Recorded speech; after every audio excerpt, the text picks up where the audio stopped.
Welcome to a channel civil insight. तो आज हम करेंगे सोम का एक नया चैप्टर बेंडिंग एंड टॉर्शन, जिसमें पहला टॉपिक हमारा होगा थ्योरी ऑफ प्योर बेंडिंग।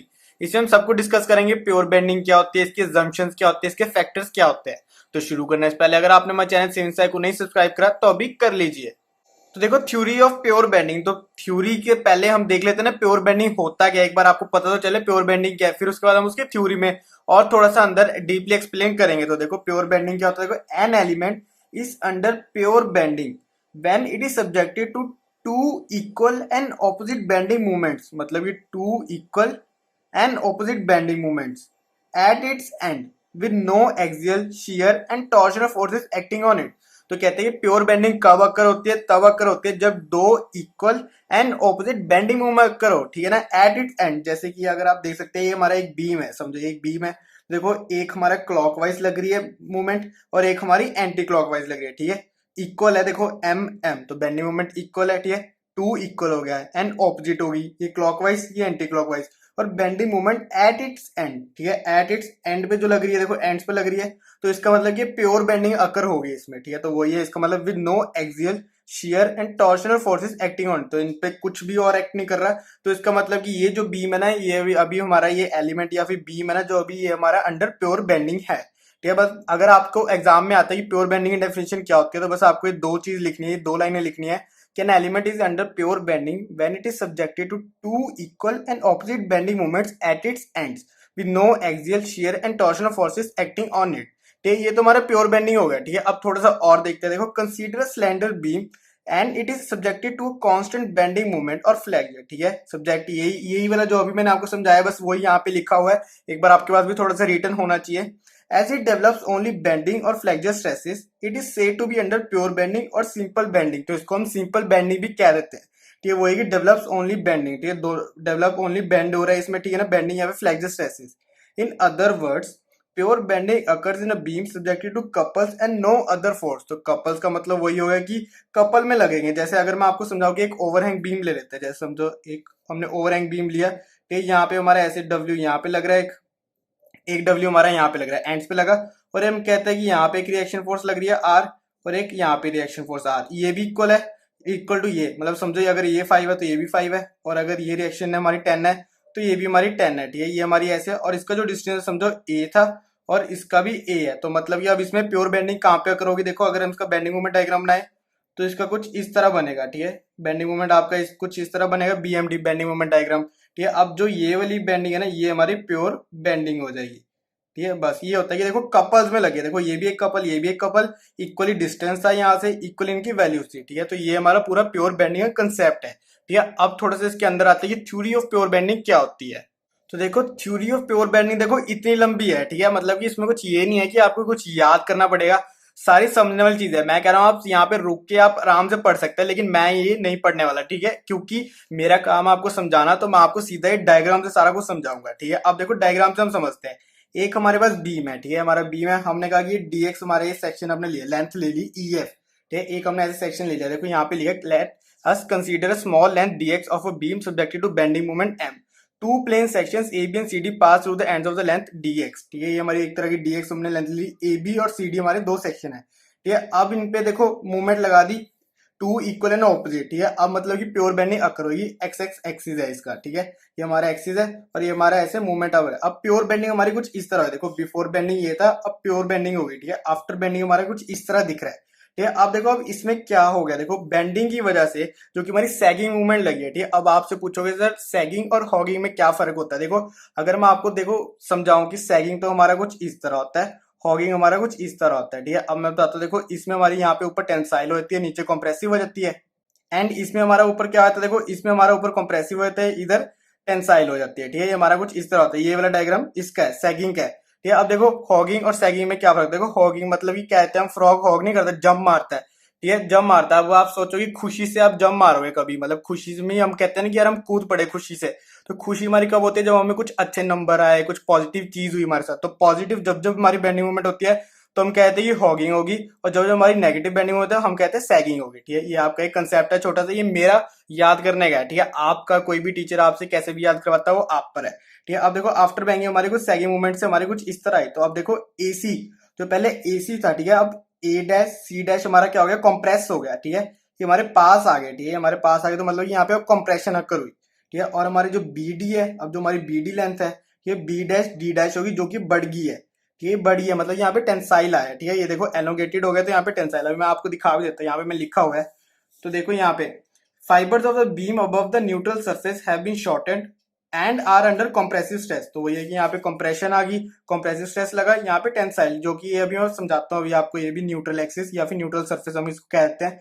तो न्यूट्रल सरफेस पता है क्या होती है, यहाँ पे जो एक्स एक्सिस है ना, इसकी लेंथ नहीं चेंज होती है, देखो मैंने यहाँ पे लिखा हुआ है, however the length of the beam remain same at the plane X X. ये जो हमारा प्लेन है ना, जो हमारे एक्सिस बन गया, इस पे लेंथ नहीं चेंज होगी। अगर समझो इसकी पूरी लेंथ 5 है तो ये भी 5 ही रहेगा, यहाँ पे नहीं फर्क पड़ेगा, यहाँ पे कम हो जाएगी, यहाँ पे ज्यादा हो जाएगी, लेकिन जो ये वाला प्लेन है ना, इस पे कम, इसमें कम ज्यादा नहीं होती, तो इसको हम कहते हैं न्यूट्रल सरफेस या फिर न्यूट्रल एक्सिस भी कहते हैं इसे, ठीक है। वही मैं चीज, hence the fibres of beam on this plane are neither stretch nor compressed, ठीक है। तो मतलब यहाँ पे ना ही हमारे कंप्रेस हुआ, ना ही हमारे यहाँ पे कोई स्ट्रेच हुआ, ठीक है। फाइबर्स मतलब ये लेयर्स हमारे कह लो बीम की। तो यहाँ पे तो देखो, यहाँ पे फाइबर्स हमारे पास आ गए, यहाँ पे हमारे दूर चले गए, ठीक है। ये तो आपको समझ आ गया, मतलब ये हमारी छोटी लेंथ हो जाएगी ए डैश सी डैश, और हमारी बी डैश डी डैश बड़ी लेंथ हो जाएगी, ठीक है। अब देखो, अब यहाँ पे क्या है, फाइबर देखो, this plane is no as neutral surface and is defined as. अब कभी आपसे पूछ लेते हैं कि न्यूट्रल सरफेस की डेफिनेशन क्या है, इसलिए मैंने थोड़ा सा रिटर्न में लिख के रखा हुआ, the plane across the cross section of a beam long which there are no longitudinal stresses और स्ट्रेन्स। तो इसमें कोई भी लॉन्गिट्यूडनल स्ट्रेस और स्ट्रेन नहीं पड़ा, अगर पड़ता तो इसमें कुछ चेंज होता है, डिफॉर्मेशन होती है, डिफॉर्मेशन हमारे यहाँ पे कुछ भी नहीं हुआ, तो यहाँ पे सिंपल वही हमारी यहाँ पे लेंथ रहती है, ठीक है। अब देखो, fibres of the beam of the neutral surface have been shortened and are under compressive stress. तो देखो अभी ऊपर जो समझो यहाँ पे जीरो है, सब कुछ जीरो है, ठीक है। यहाँ से लेके यहाँ तक जब हम जाएंगे तो कंप्रेसिव स्ट्रेस हमारा बढ़ता जाएगा। अगर हम सरफेस से नीचे आएंगे तो हमारा कौन सा, टेंसाइल स्ट्रेस बढ़ता जाएगा, ठीक है। यहाँ पे हमारा टेंसाइल स्ट्रेस बढ़ता जाएगा, क्यों, क्योंकि टेंसाइल स्ट्रेस इस बीम के लिए यहाँ पे मैक्सिमम है, तो यहाँ से जीरो से अगर हम बढ़ते जाओगे तो बढ़ते जाओगे, यहाँ पे मैक्सिमम आ जाएगा। तो ये हमारा कुछ ऐसे टेंसाइल होता है, ठीक है। अब यहाँ पे हमने लिया था ई एफ सेक्शन, एक ई एफ सेक्शन भी हमारा एलोंगेट हुआ ना, थोड़ा सा ई डैश एफ डैश में हमारा ऐसे एलोंगेट हो गया, ठीक है। वाई डिस्टेंस पे था, ठीक है, एक्स एक्सिस से, मतलब जो एक्स एक्स एक्सिस है हमारा प्लेन है, उससे वाई डिस्टेंस नीचे था, ठीक है। ये तो अब ये चीजें होगी, ठीक है, ये हमारी पूरी थ्योरी ऑफ थी, ठीक है। देखो सारी चीज अगर आप यहाँ पे पॉज करके वीडियो देखोगे ना, तो मैंने सारी चीज यही लिखी हुई है जो कि मैंने आपको यहाँ पे समझाई, ठीक है। अब आप देख सकते हैं कि ये पूरा इंग्लिश में अगर आप पढ़ते तो कितना मुश्किल होता, मैंने आपको तकरीबन 3 मिनट में सारा कंसेप्ट ही समझा दिया, ठीक है। अब ये चीज होगी तो अब आगे देखते हैं क्या होगा। तो देखो, इस थ्योरी की वजह, जो हमने थ्योरी पढ़ा ना, इसकी वजह से कुछ 6 अजम्पशंस आते हैं। कभी कभी आपको एग्जाम में आ जाता है कि अजम्पशंस बताओ, ठीक है, प्योर बेंडिंग अजम्पशंस हम इसे कहते हैं, प्योर बेंडिंग की अजम्पशंस, ठीक है। कभी कभी एग्जाम में आपको आ सकता है 2 नंबर, जो हमारे यूनिट टेस्ट होते हैं ना उसमें आ सकता है, फाइनल एग्जाम में बहुत कम आता है। देखो एग्जाम्पशन सबसे पहले क्या है, the beam is made of homogeneous and isotropic material, ठीक है। होमोजेनियस एंड आइसोट्रॉपिक मटेरियल में होना चाहिए, ठीक है। इसका मतलब क्या हुआ, hence the Young modulus of elasticity same throughout the section of the beam. तो होमोजीनियस होना चाहिए और आइसोट्रॉपिक मटेरियल होना चाहिए, मतलब होमोजीनियस मतलब कि एक ही मटेरियल सारा कांस्टेंट रहना चाहिए, ठीक है। वही हमारे यंग मॉडुलस, हमारा इलास्टिसिटी सेम रहेगा, ठीक है। अब देखो सेकंड असम्पशन क्या है, after bending the plane sections normal to the axis remain plane and normal to the axis, ठीक है। अब देखो इसका क्या मतलब है, जो हमारे देखो यहाँ पे प्लेन था, ठीक है, ये हमारे प्लेन हमने लिए थे ना, तो ये हमारे देखो सेक्शन के, देखो यहाँ पे लिखे after bending the plane section normal to the axis, plane section normal to the axis था ना, ये एक्सिस है तो ये नॉर्मल है ना, तो वही हमारे यहाँ पे भी सेम ही रहेंगे, ठीक है, यहाँ पे हमारे सेम रहेंगे, तो वही हमारी दूसरी असम्पशन होगी। थर्ड हमारी क्या है, the beam is initially straight and after bending it becomes a circular arc with centre ओ।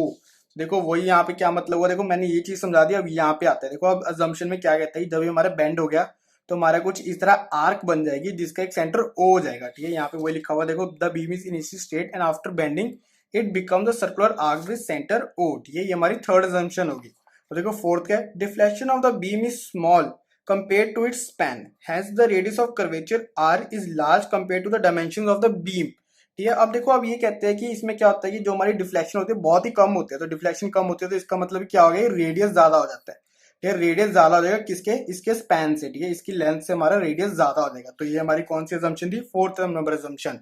तो देखो अब आप पूछ रहे हो सर हम ये सारी चीजें क्यों कर रहे हैं, पता क्यों कर रहे हैं, जो आपका सबसे इंपॉर्टेंट फॉर्मूला है फ्लैक्जर फॉर्मूला, या फिर जिसे हम कहते हैं बेंडिंग इक्वेशन, तो वो जो फॉर्मूला हम ड्राइव करेंगे तो यहाँ से स्टेप बाय स्टेप चलेंगे, ठीक है, सीढ़ियां चढ़ते जाएंगे उस फॉर्मूले के लिए।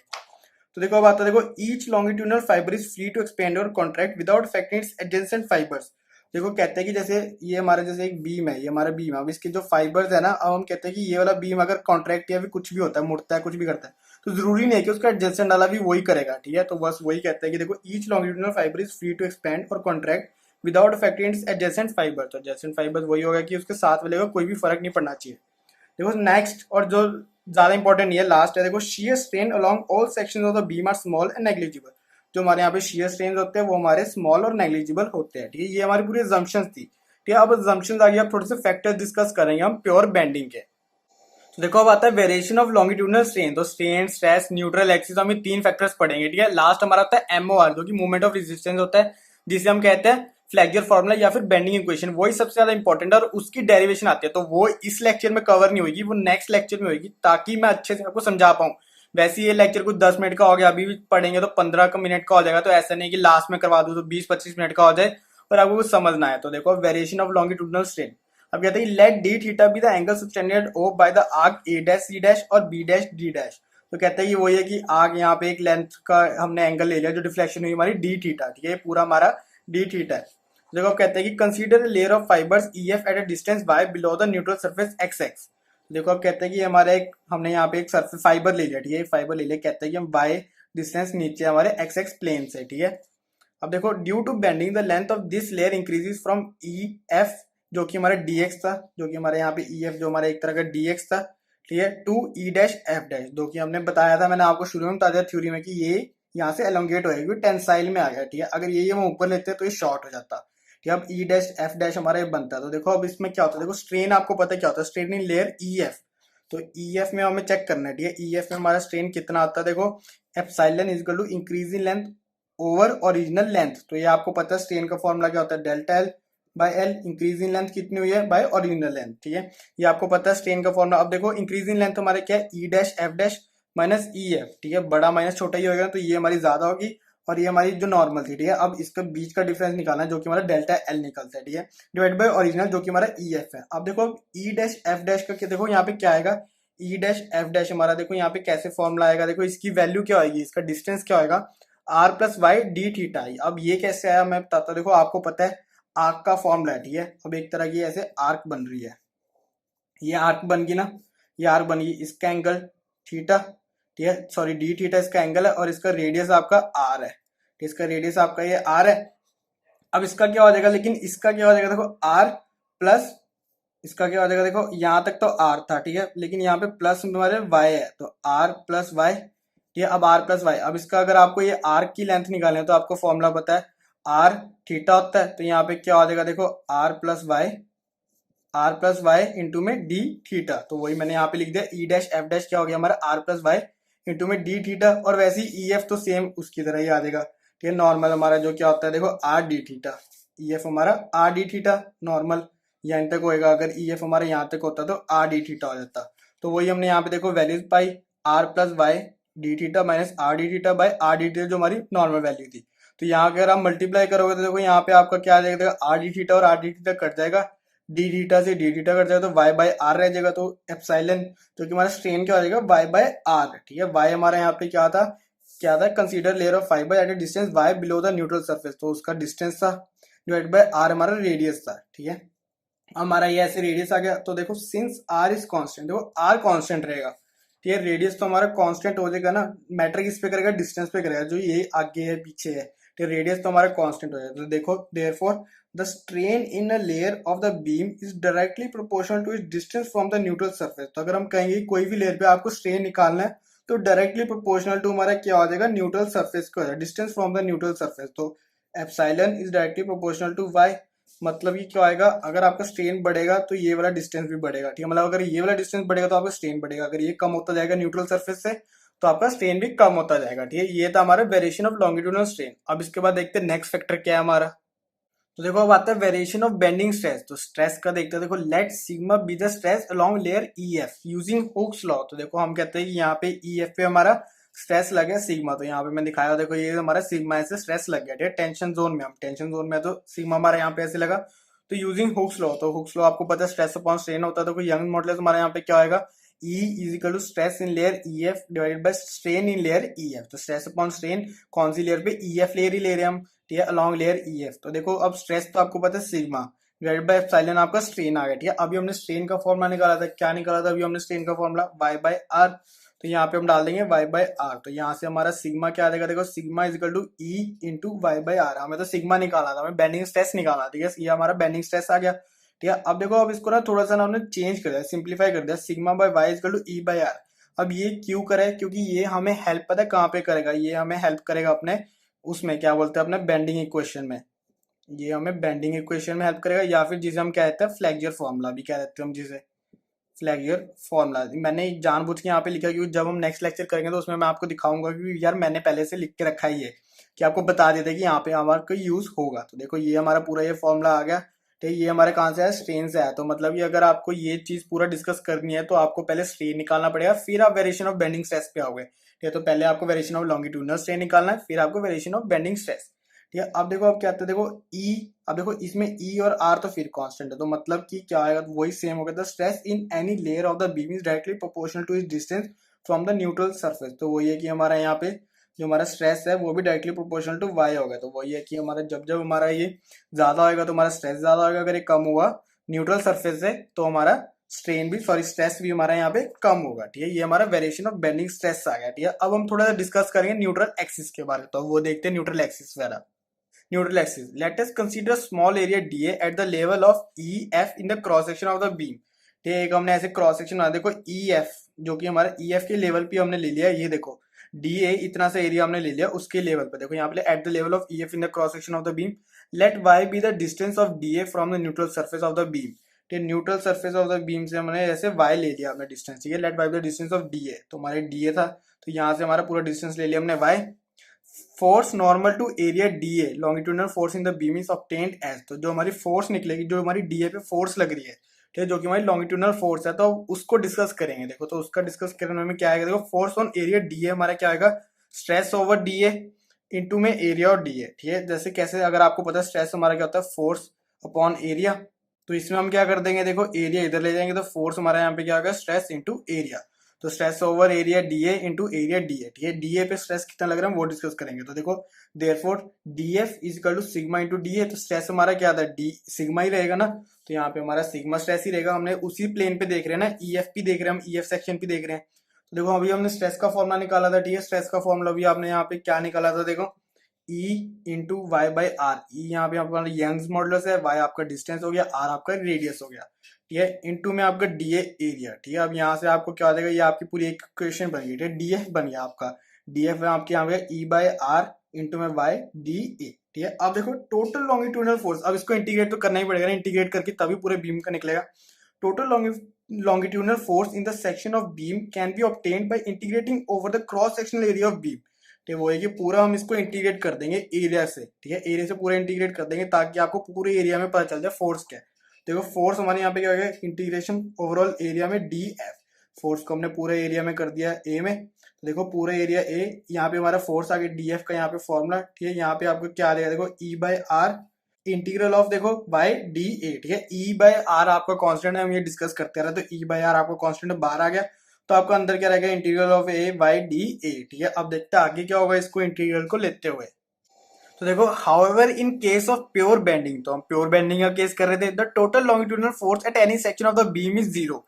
तो आपको पता है कि कोई भी हमारी लॉन्गिट्यूडनल फोर्स हमारी सेक्शन पे जीरो ही होगी। ठीक है, क्योंकि प्योर बेंड है, प्योर बेंडिंग में सिर्फ इक्वल एंड ऑपोजिट लगता है bending movements at its end. Hence जो हमारा ये हमारी पूरी इक्वेशन निकली थी E by R integral by D A is equal to zero हो गया। देखो ई बाय आर तो हमारे जीरो हो नहीं सकते क्योंकि ये तो कांस्टेंट है, कांस्टेंट आपको जीरो हो ही नहीं सकता। ठीक है, देयरफॉर आपकी क्या चीज बची, सिर्फ यही चीज तो बची है हमारी इंटीग्रल बाय डी ए। तो integral by D A is equal to zero हो गया। देखो अब क्या हुआ यार, देखो ये हमारा न्यूट्रल एक्सिस का एक तरह का निकल गया। अब ये क्या रिप्रेजेंट करता है, देखो here the term integral by dA represents the movement of area of the whole section about axis NA। NA का मतलब यहाँ पे क्या हुआ, न्यूट्रल एक्सिस हो गया, यहाँ पे न्यूट्रल एक्सिस। ठीक है, अब इसका पता क्या है, यहाँ पे शायद यूज हो ना हो, कहीं ना कहीं क्वेश्चन में कहीं यूज हो सकता है। ठीक है, आपको फैक्टर्स पता होने चाहिए थे, ठीक है, जो कि आपके थ्योरी ऑफ प्योर बेंडिंग के अंडर आते हैं। ठीक है, तो टर्म हमारी जो y D A integral y D A represents क्या करता है, हमारा movement of area of the whole section. ठीक है, होल सेक्शन का पूरा बताता है, हमें मूवमेंट देता है अबाउट एक्सिस एन ए। ठीक है, अबाउट एक्सिस हमारे यहाँ पे न्यूट्रल एक्सिस हो जाएगा। ठीक है, हमारा पूरा which is the intersection of neutral surface and cross section of the beam. तो न्यूट्रल यहाँ पे हमारे यहाँ पे क्या होगा, देखो न्यूट्रल एक्सिस की डेफिनेशन हो गई एक तरह की, which is the intersection of neutral surface and cross section of the beam. देखो यहाँ पे जो हमारे न्यूट्रल एक्सिस है ना, एक तरह का क्रॉस सेक्शन, और हमारे यहाँ पे क्या है, इंटरसेक्शन ऑफ न्यूट्रल सरफेस। जो हमारी न्यूट्रल सरफेस हमारी ये वाली जो हमारी न्यूट्रल सरफेस है, क्रॉस सेक्शन हो जाता है, ठीक है, एक तरह cross section of the beam, ठीक है, इंटरसेक्शन हो गया, ये हमारा ऐसे इंटरसेक्शन यहाँ पे हो जाता है, ये हमारा न्यूट्रल एक्सिस होता है। ये डेफिनेशन कभी आ जाती है, कभी ना कभी आ सकती है। Since the moment of area about neutral axis is zero, तो मूवमेंट हमारी न्यूट्रल एक्सिस पे जीरो होती है। It means that the neutral axis passes through the centroid of the section, ठीक है। आपको पता है मूवमेंट ऑफ एरिया, ठीक है, movement of area about neutral axis zero है, सब कुछ जीरो होता है हमारे न्यूट्रल एक्सिस पे, ठीक है। आपका यहाँ पे स्ट्रेन स्ट्रेस सब जीरो हो जाता है, ठीक है। यहाँ पे टेंसाइल कंप्रेसिव फोर्स सब जीरो होता है न्यूट्रल एक्सिस पे, तो वही यहाँ पे लिखा है। It means that the neutral axis passes through the centroid of the section, तो कहते हैं जो न्यूट्रल एक्सिस है ना, वो हमारे कहाँ से पास करता है, हमारा सेंट्रॉइड ऑफ द सेक्शन से करता है। तो सेंट्रॉइड आपको पता, आपने पढ़ा हुआ है सेंट्रॉइड का। अगर आपने लेक्चर्स नहीं देखा तो आपको लिंक डिस्क्रिप्शन में मिल जाएगा, मैंने पूरे सेंट्रॉइड पे भी आपको लेक्चर्स प्रोवाइड कर रखे हैं। तो ठीक है, ये आज का पूरा लेक्चर देखो, यहाँ पे हमने पूरा डिस्कस कर लिया न्यूट्रल एक्सिस, ठीक है। ये हमारा पूरा थ्योरी ऑफ प्योर बेंडिंग था। तो ये था हमारा आज का लेक्चर बेंडिंग एंड टॉर्शन का सबसे पहला topic, theory of pure bending. तो इसके बाद के टॉपिक के लिंक भी आपको डिस्क्रिप्शन में मिल जाएंगे, और इसके बाद का जो हमारा सेकंड पार्ट होगा सबसे इंपॉर्टेंट होगा, जो कि हमारा बेंडिंग इक्वेशन होगा। तो अगर आपको आज की वीडियो अच्छी लगे तो प्लीज लाइक करना, शेयर करना, कमेंट करना, और हमारे चैनल सिविंसा को जरूर सब्सक्राइब करना। Thank you for watching.